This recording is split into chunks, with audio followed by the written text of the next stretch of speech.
यो कितली बिग्रिएको थियो है, मैले बनाउन लिएर गएँ पसलमा। अनि पसलको दाइले भन्नुभयो यसको कोइल जले यो बन्दैन, अर्को लैजानु भन्नुभयो।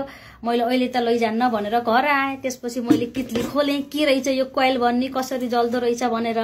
अनि त्यो मैले भिडियो पनि हालेकी छु। त्यसपछि मैले त्यो खोलेपछि जोड्न जानिनँ, अनि त्यस्तै राखिदिएँ। अहिले बुढो आउनुभयो र मैले भने बुढो यस्तै मैले कितली खोलेँ, जोड्न जानिनँ, हेर्नु न केही पनि जले छैन भित्र त भने। अनि बुढो हाँस्नुभयो, ओहो कितली खोली कि भनेर। अनि त्यसपछि त्यसको चाहिँ यो खराब भयो जस्तो लाग्यो मलाई भन्नुभयो। अनि यो फेरि हाम्रो घरमा पहिला नानीले यो साइन्सको के बनाउँदाखेरि ल्याएकी थिए, यो स्विच यही थियो। अनि यसैको स्विच फेरिदिनु भयो। त्यसपछि त कितलीमा त बत्ती बोल्यो, पानी पनि तात्यो है। त्यही भएर त्यो कितलीहरू त्यत्तिकै बिग्रिँदो रहेनछन्, यिनी स्विचहरू खराब हुँदो रहेछ है, भित्रको तारहरू लुज हुँदो रहेछ। त्यही भएर ख्याल गरेर बनाउनु होला। मैले देखाउँछु हाम्रो कितली बनेको। मजाले पानी तातिरहेछ, कितली पर्फेक्टली बन्यो।